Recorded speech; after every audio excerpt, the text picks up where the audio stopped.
Hello students, today we will study about fertilization and other topics which are remaining here.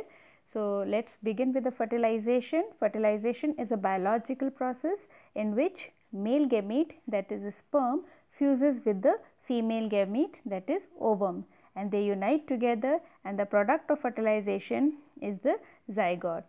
This is a zygote. Now, you can see here in the zygote, in initial phases you have got two nuclei. Nuclei is the plural of nucleus. One is from the male gamete and another is from the female gamete, because nucleus is the storehouse of genetic material. That is why some of the characteristics you have got from your mother side and some of the characteristics from the father side. Now, next is the types of fertilization. There are two types of fertilization, namely internal fertilization and external fertilization.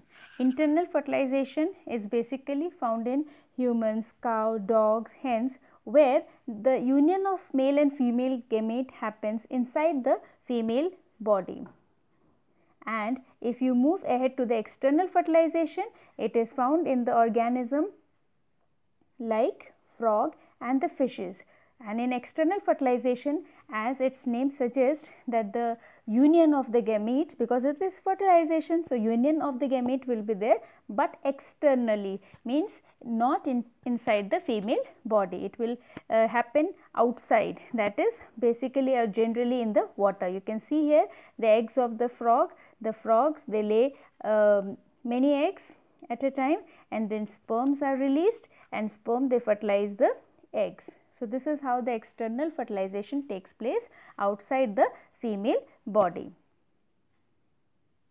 Now, moving ahead, now Bojo is worried, why do fish and frog lay eggs in hundreds, whereas hen lay only one egg? By the time you must be aware that the fish and the frog, they show external fertilization. On the other hand, the hen shows the internal fertilization. So, now the bourgeois is worried why it happens so. So, here is the answer for that given in this purple box.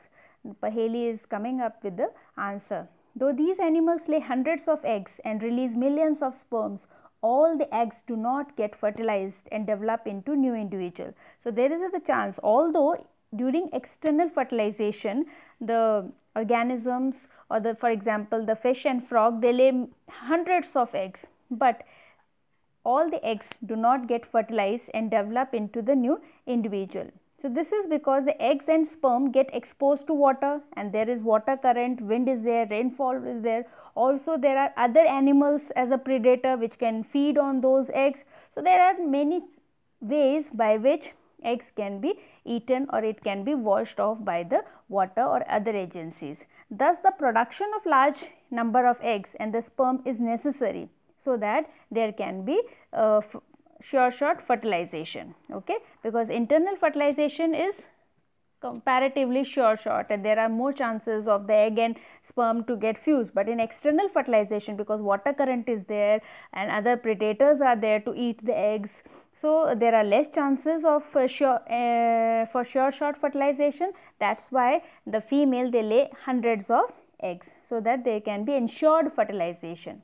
Now, moving ahead, once the fertilization is done, for example, in case of human beings, if it is done, so what are the other stages? So, you know, this ovulation is the release of the ova, that is female gamete from the ovary. So, once this ova is released, and in the fallopian tube, this is fallopian tube or the oviduct, zygote is formed by the fertilization. Okay.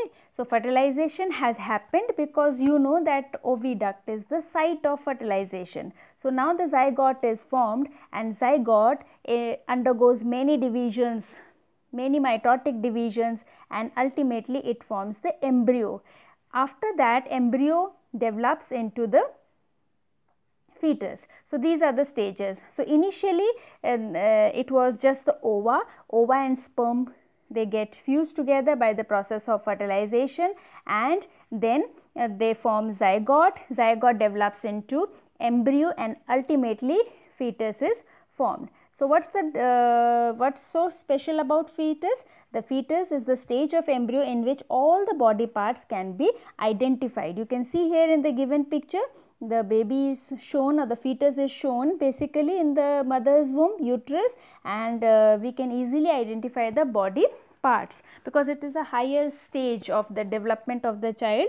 Now in the fetus you can see all the body parts well developed. Now moving ahead to the next topic, that is the difference between viviparous and oviparous. So viviparous are the animals which give birth to the young ones, as in the case of human beings, and oviparous gives they lay egg basically. So you can learn from this O that oviparous are egg laying animals. It looks like egg, so you can just simply recall like that, that oviparous animals, they generally lay eggs, whereas viviparous animals give birth to the young ones. Now next topic is metamorphosis. Metamorphosis you have studied in 7th class also, when you have studied about the life cycle of the silkworm. So what is metamorphosis? The transformation of the larva into the adult, and many changes are there in the body of that organism, that is called metamorphosis. Okay.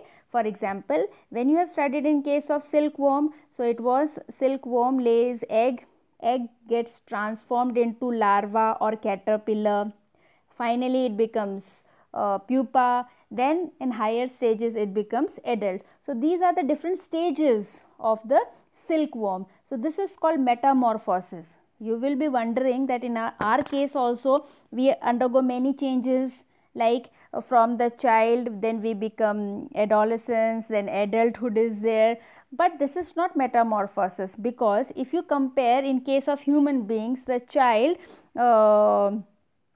is similar to the adult, if you compare with the body parts and everything. So in human beings, body parts similar to those present in the adults. So that is not metamorphosis, it is just the stages of the life.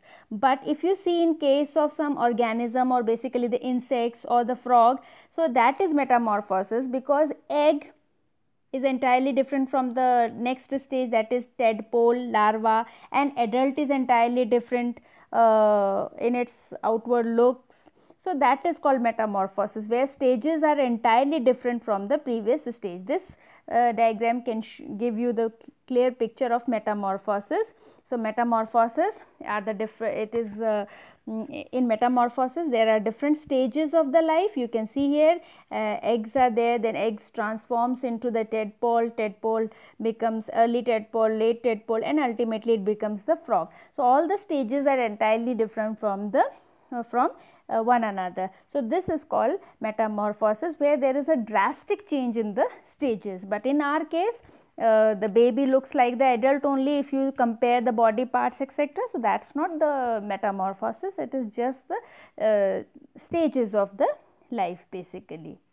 So this is all about the life cycle of the frog. Now coming ahead to the asexual reproduction. Asexual reproduction we will discuss in next class. Thank you very much.